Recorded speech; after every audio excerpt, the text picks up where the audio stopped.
This is a video on how to set up the Real Sound version 4.0 replica car sound system.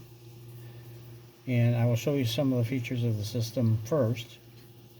First, is a module, comes in a box like this, and it has inline connectors for all of your switch connections. You have a speed pot that you can hook to it to control the speed of the throttle. You have a volume control to control the audio output, and it is a stereo output.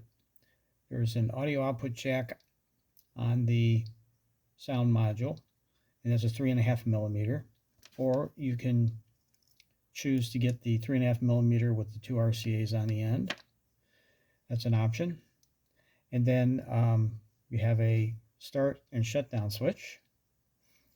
You also have an engine select switch, and in this case it's the F18 turbine and the 1966 Batmobile turbine. You also have a calibrate switch, which is used to calibrate the position where you want the idle and the high-end throttle to be on your pot. This also has the capability of hooking up to a TPS system on a car that has fuel injection and the TPS signal, the throttle signal. It has that capability also. And it has in this case with the turbines, it also has an afterburner effect, which is controlled by the switch. And then it has 2 additional effects. One is machine guns. The 2 additional effects can only be used, or should only be used, with the engine not running. You can use them with the engine running, but only at idle. Anything above that will not work very well. So these are more intended for when the engine's not running. The other one is actually a rocket sound, that it can be a rocket sound, it could be bombs or anything like that. But this particular one has a rocket sound, missile rockets going off. And then you have a 12-volt cable. In this case, I have a plug on it for a LiPo battery. And that's your 12-volt battery. So one of the first things I'm going to go over is how to set up the speed control for the pot speed control so that it's in the positions that you want it in. And the way you do that is before you power it up, and this is only one time you have to do it, is you calibrate it. So you turn the calibrate switch on like that. And once you power it up, before you power it up, you want to make sure it's in the position where you want the idle to occur. And then you have 5 seconds, you count to 5, then you move it to the high-end throttle where you want it. So we're going to do that. I'm going to plug it in back here and then count 5 seconds. So here we go. 1, 2, 3, 4, 5. And that's our high idle. And we should be good to go. And make sure after you do that, turn the calibrate switch off, because you don't, every time you power it on, it's going to forget the setting you had. You want to make sure that's off. Okay, we'll put it back down to idle. And if we hit the start switch, we have it set for the 1966 Batmobile turbine.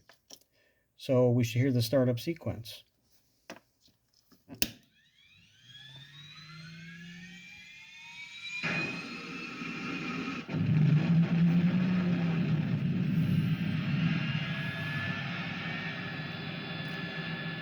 Okay, once you hear it go into the idle where it's idling pretty smooth, you don't want to let it go too long. You want to advance the throttle a little bit. Like that. Otherwise, that startup sound will run out and you won't hear anything. Once you advance it a little bit, you're guaranteed to continually run. Okay, that's just a characteristic of the system. So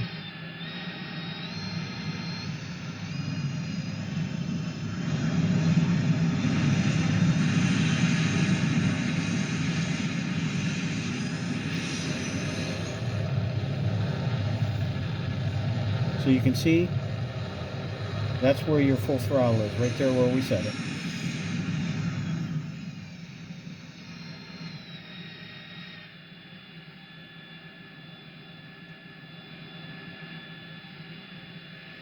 Okay, if you want to use the afterburner switch, we'll ramp it up to the full throttle position like an afterburner.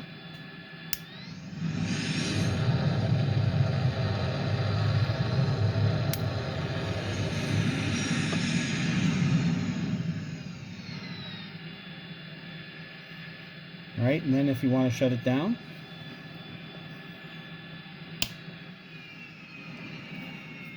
you flip it to shutdown.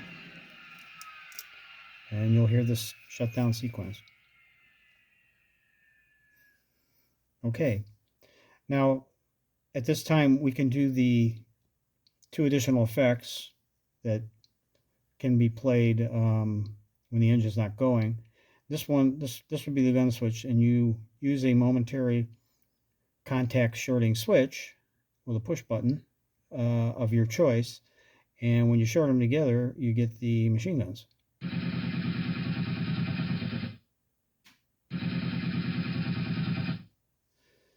Okay, and then these are the missiles or rocket sounds. This sequence is about 4 seconds long. You can let it finish or you can stop it sooner.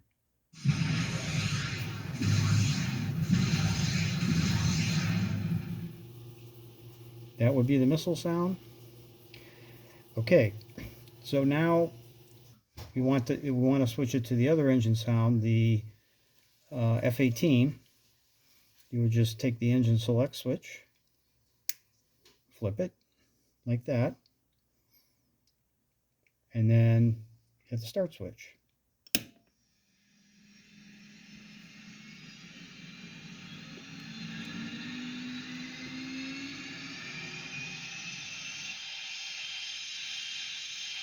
We'll give it a little bit of more throttle.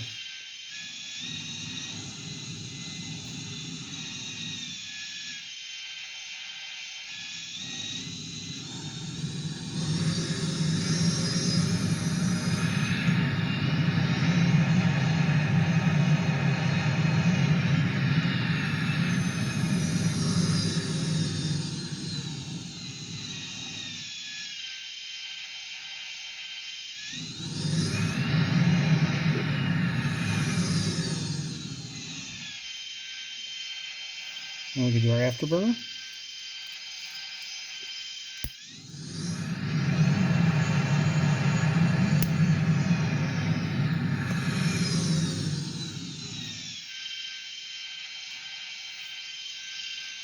And then shutdown.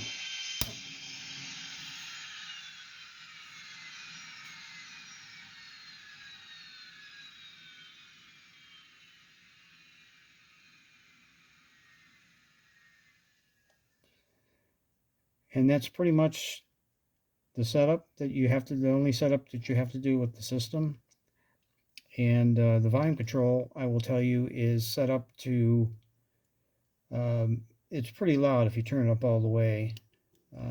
Generally, I set it about 3/4 volume and then set the car amplifier accordingly to where it's where you need it. That way you can turn it down if you need to. In other words, you could set it anywhere between, in this case, this would be all the way down, and no more than, let's say, 2/3 or 3/4 in that area. Otherwise, it may start distorting your amplifier. So that's it.